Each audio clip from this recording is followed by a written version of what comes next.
In this episode of the Effective E-commerce podcast, we're going to be talking about social media marketing, specifically the big three or four. The big three would be Facebook, Pinterest, and Instagram. In my opinion, those three I think are the best for internet marketing. We'll also talk a little bit about YouTube, but I think YouTube's so important and such a big topic. And to me, it's almost outside of this idea of social media.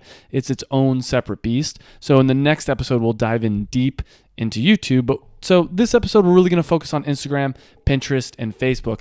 And in my opinion, it's in that order that they are as useful as they are. So I think Instagram is the most useful, Pinterest is the second most important, and Facebook is the least out of those three most important.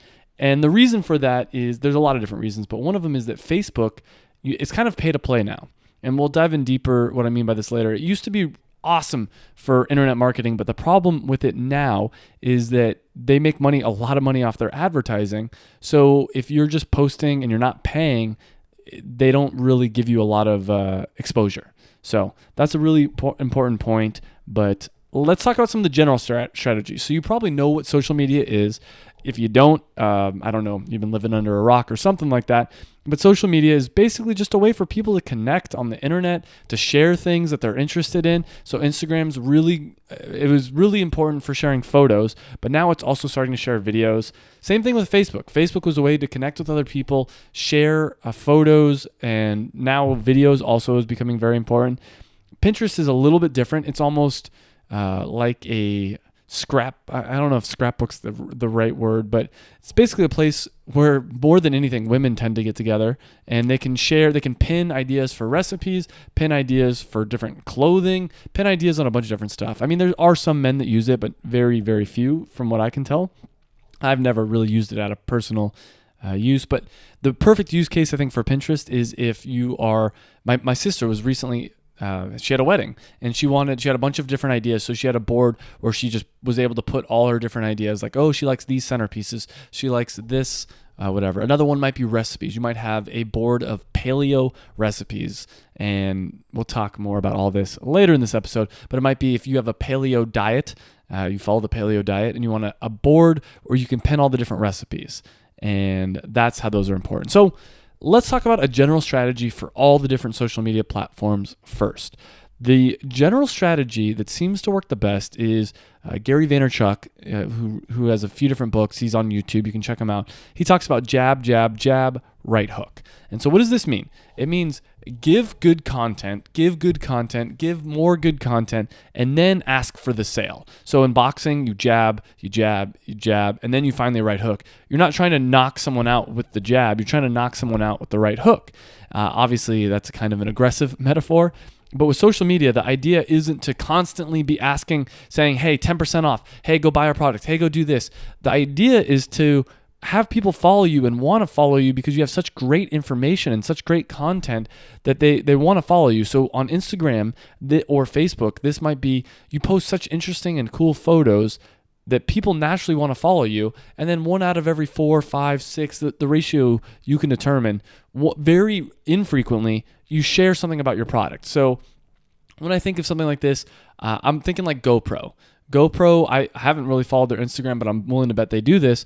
Most of the videos they share probably aren't talking about their product. It's probably videos that have been filmed using their product, and they're just really cool videos. And then every once in a while, they might say, hey, we're releasing the new GoPro 7, and it's amazing, and you need to go buy it. So this should be your strategy too. So to use this in a little bit more context, let's talk about Dancewear first. I might post photos on Instagram of different dancers wearing our products, but never selling anything. Just showing like, hey, look at Lisa, look how cute she looks in her new black Dancewear shorts or whatever it is, and then constantly be posting things like that. Constantly be posting good pictures that dancers would want to look at. And then 1 out of every 10 or 20, I might post and say, hey, we have a 10% off sale. Go purchase now. Now, there's 2 mistakes I see people making all the time. One is they're constantly right hooking. They're constantly asking for the sale.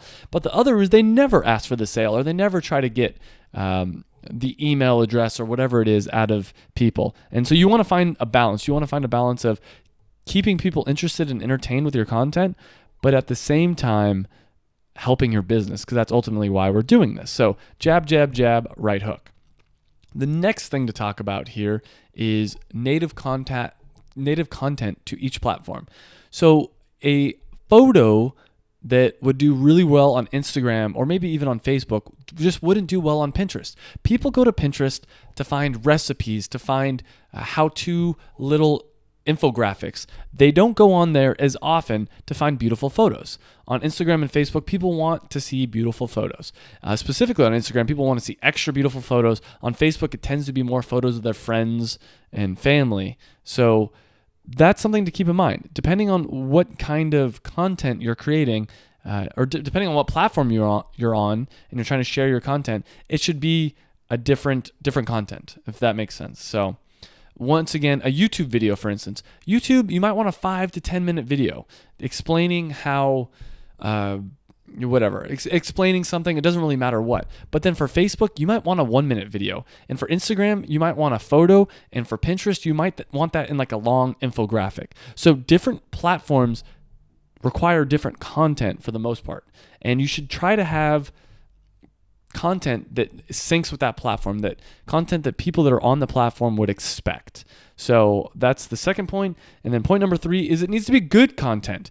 You shouldn't post and you shouldn't share junk. If you're doing that, people aren't going to like what you have to share. They're not going to follow you, or they're going to quickly unfollow you. We've all seen it. We've all seen, especially maybe our friends, try to share stuff about their company or their business, and it's just junk. It's like, we don't want to see it. It should be helpful. It should be useful to people. So for Be Dancewear on Pinterest, we do dance, like how to DIY your dance costume. We're not trying to sell our product 9 times out of 10. It does link them to our website, and there they can sign up using their email. They can sign up to get our DIY guide. And then from the email, we'll sell them. We'll send them, different coupons and stuff like that.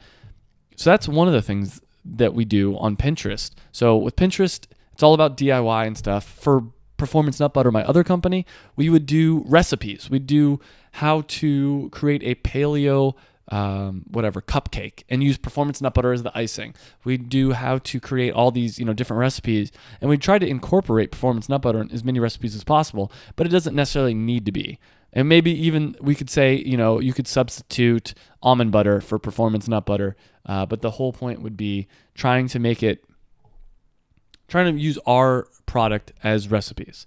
With Performance Nut Butter, the other thing we would do on Pinterest is maybe workout plans, workout ideas, tips on how to, like 7 tips to stay in the ketogenic diet, all these different things. So I want to add one other thing I didn't actually have in my notes, but I think it's really important to say is, in my opinion, the best way to do content, and this is purely my opinion, I'm sure a lot of people disagree with me, is have some kind of a hub platform. So for us, the hub platform is YouTube. For Be Dancewear, it's YouTube. We'll make a DIY dance costume video, and it'll be, how to rhinestone your dance costume. Then we'll turn that into a Pinterest pin, and we'll do 4 steps to do that. Then we'll turn it into a blog article. We'll send it to a writer. They'll write about it. Then we'll share that. We haven't really done this too much. We'll share that on Instagram or share that on Facebook. And I think that is the best way to do it. So it's that one YouTube video is different content for all our different platforms. Now, it's a video in YouTube, but on Pinterest, it's a long image that has the step-by-step on how to do it. So it's definitely different. And then on Facebook, we probably would repost the video. But on Instagram, we might even cut down the video and just do like quick snippets, which I've done a little bit, but it's just not worth it for us to do that too often. So I don't spend too much money on that. So with all that being said, let's go platform by platform, talk about some of the strengths, weaknesses, all that fun stuff. So in my opinion, the best platform for social media, internet marketing is Instagram currently. Now this is going to change. It's just the nature of things. But right now it's Instagram. And let me explain to you what Instagram is, just in case you don't know. And if you do know, you can skip past this part, but maybe I have a different definition than you do. But Instagram is a place where people go to share images and video as well. I think it is to some degree about following your friends, following people, but I think it's to a stronger degree about following people you don't know, following influencers, following people. It's kind of a way, like at Facebook, you really only follow your friends. Like it's really, you have friends, and that's the key to Facebook. With Instagram, a big part of it is following people you don't know, kind of getting a little glimpse into their life. And people tend to polish themselves a lot. I mean, they do this on Facebook as well, but people tend to take really nice Instagram photos. They somewhat recently, added stories as well, where you can kind of take photos and they'll go to your story and they disappear after 24 hours, basically ripping off Snapchat. So that is an important development as well. The demographics tend to be pretty wide ranging, but it's millennials like myself. I'd say 15 to 40 is approximately the range, and it's probably even more narrow. It's probably like 20 to 35 or something like that. But from what I can tell, it tends to be, I like Instagram for marketing because for whatever reason, I'm sure I'm wrong on this, it seems to be a lot of people, they care more. I don't know the best way to put it, but it seems to be that they have more money, and that's probably not true, but that's just the vibe that I get from what I see on Instagram. And I'm sure it's like selective bias there. But anyways, the strategy behind Instagram, in my opinion, there's a few different strategies if you want to really grow your Instagram account and spread the word. One of them is to like, follow, comment on other people's photos.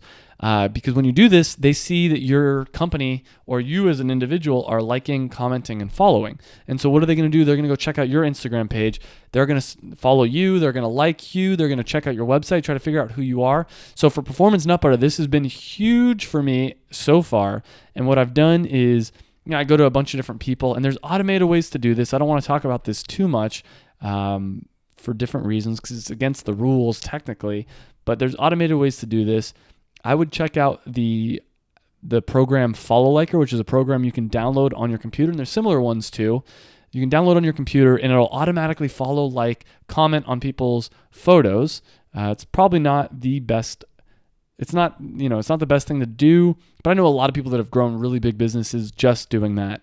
So that's one thing to do. You can do it automated in an automated way, automatically, or you can do it yourself. And if you're going to do it yourself, one of the strategies is to go after influencers, go after big name people and try to get them to basically share your stuff.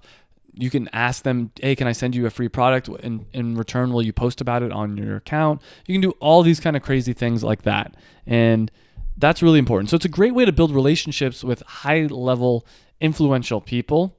Another thing you can do for marketing is hashtags. And if you're not familiar with what a hashtag is, I might post a picture of Performance Nut Butter, and then I might say hashtag keto. And keto is a type of diet that's high in fat. So anyone looking at the hashtag keto will see my product and see Performance Nut Butter and be like, oh, this is interesting. Now, I don't know how great this is for marketing. A lot of marketers say, oh my God, this is the holy grail. You need to add as many hashtags as possible. I don't know if that's 100% true, but I definitely think it's worth adding 4 or 5. Some people say max it out at 30, but I've been told by people that if you add a lot of hashtags, Instagram can tell that you're a brand, and they're likely to likely not to show your image to as many of your followers. So that's a big thing. Facebook, the reason Facebook is so low on this list is they used to, if you followed or liked a company, then you would get those. Any photo they share would go in your newsfeed. But now what they've done is they've suppressed it. So if it's a company page, they're less likely to share the photos unless the company pays. Instagram's probably going to eventually do this as well.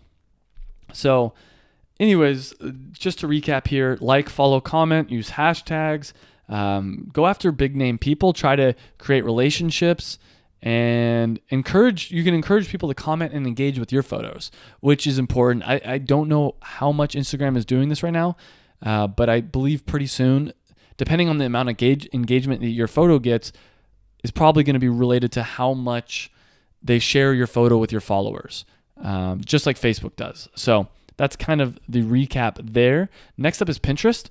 So Pinterest, I already kind of explained, it's perfect for people that are trying to pin a bunch of different recipes, try to collect a bunch of different images or products that they would maybe buy.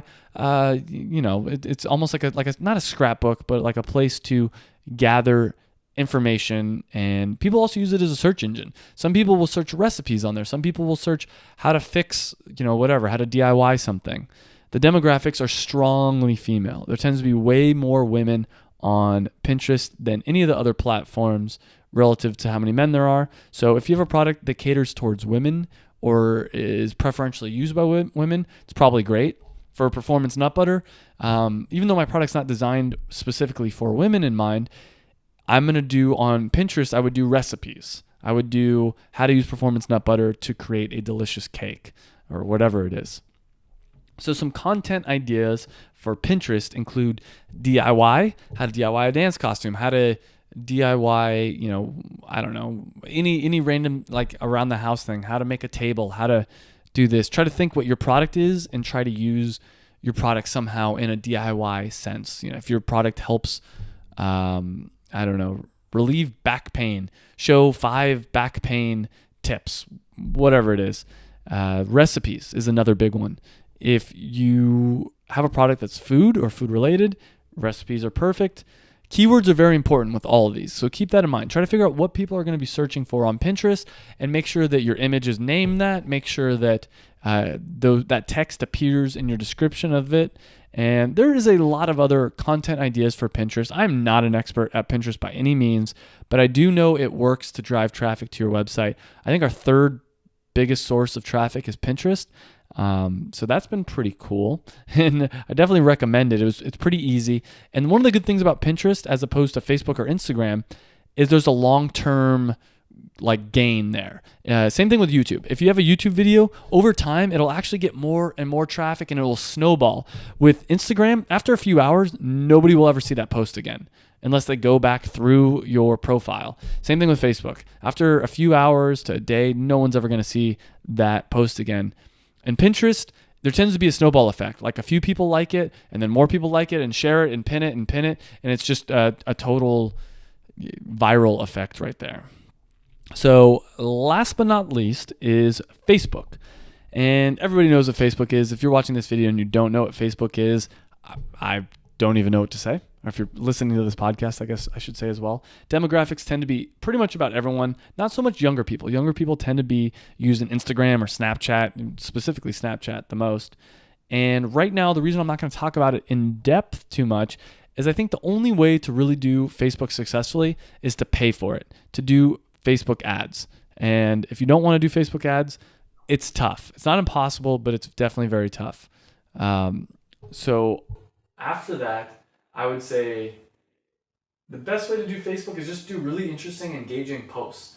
You can ask people to tag friends, say, hey, like for instance, with Performance Nut Butter, I might post a picture of Performance Nut Butter and say, tag a friend that would love this product. That might not work the best. I might say tag a friend who would like this post, or no, tag a friend that would like Performance Nut Butter for a chance to win a free box of Performance Nut Butter. You can do other things like that. Trying to get engagement on your posts is what's most important. Another thing I've done before, I don't know if this is fully kosher, but you can do some kind of competition. So we've done for Be Dancer, Dancer of the Month, and Dancer of the Month is a competition where basically we put up people submit photos to us of them wearing their dance clothing, and we put it up and we get them to vote. And what happens, they go ask all their friends and family to vote for their picture, and whoever gets the most votes wins Dancer of the Month, and they win like a fun little box. So you can do all kinds of different things like that. You can also ask a question. You can say, hey, how would you eat Performance Nut Butter? Question mark, or why should you win a box of Performance Nut Butter? And then what you could do is, that'll encourage people to comment on it, which is an engagement, which Facebook likes, and the more engagement your post gets, the more likely it is to share it with more people. So asking questions can be very, very useful. So I'm going to kind of wrap up here. YouTube, like I said, will be the next episode, and I think YouTube's going to be, it's a great tool. If you have any kind of an e-commerce business, I think it's one of the best tools out there for easily getting traffic, easily getting your face, your name, your brand in front of people. But let's quickly go over everything I said. We're just going to do all the bullet points, and then we'll wrap up here. But before we do, if you haven't yet, you can go to iTunes, search Effective E-commerce in iTunes, leave a 5-star review. It is hugely helpful to me. And on top of that, if you leave a 5-star review, every month I'm picking a new winner to do a free one-on-one consulting session with. I might even pick 2 people a month if I very well might do that, just because it's I enjoy talking to listeners and viewers of the YouTube channel and podcast. So you go to iTunes, leave a 5-star review, and enter to win in a free one-on-one consulting session. But on top of that, it really helps me out. It really helps the podcast out. The more reviews we get, the better quality guests we're going to be able to get on in the future. Now, the first 40 episodes or so is going to be a free, like, e-commerce, just giant tutorial. But eventually, it's going to be, I'm going to try to get some guests on and try to learn some stuff personally and try to share all this knowledge with you. So, that being said, let's go ahead and go over everything we talked about as just an overview of everything going on right here. So the first thing is, the general strategies are jab, jab, jab, right hook, post native content, post really good high quality content, use kind of a hub and spoke model. What I mean by that is, if you have a YouTube video, make sure you do a post about it on Pinterest and Instagram and everywhere. Instagram strategy is to like, follow, comment people, use hashtags, high quality photos, very important. Try to create relationships with big name people, and then, let's see, you can encourage people to comment and engage on your Instagram photos. So, great way to build relationships, Instagram. Next up is Pinterest.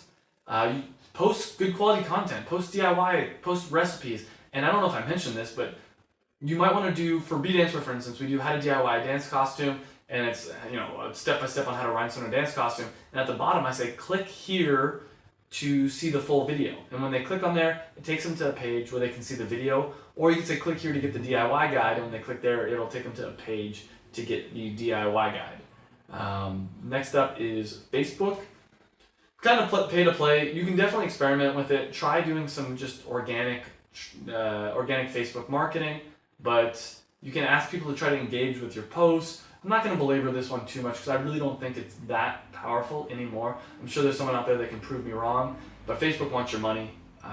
It's good to know, and maybe in the future I'll do an episode on how to market on Facebook, just because it's important to know for when you do decide to run Facebook ads. But anyways, that is it. I'm going to wrap that up right here. Next episode will be about YouTube. And remember, every Monday and Thursday, we have a new podcast episode for you. And the rest of the days will be Tuesday, Wednesday, Friday. Tuesday, Wednesday, I've got YouTube videos, really high quality. I try to do Tuesday and Wednesday are my highest quality YouTube videos. You can go to my Effective E-commerce YouTube channel, check those out. Fridays, I've been doing Performance Nut Butter vlogs, just updating everybody about what's going on with Performance Nut Butter. And then Saturday and Sunday, I just randomly post videos every once in a while. Go to iTunes, please go to iTunes, leave that 5-star review, enter to win a consulting session with me. Plus, it just helps me out and it helps the podcast out. Last but not least, you can go to effectiveecommerce.com if you want to get the free e-commerce success pack, which includes a checklist for starting your business. It includes about 50 plus marketing ideas. It includes a manual for how to hire a virtual assistant. Includes a bunch of really good stuff. You can go there, effectiveecommerce.com, to check that out. And thanks for listening to this podcast. Thanks for watching it if you're on YouTube, and have a great rest of your day.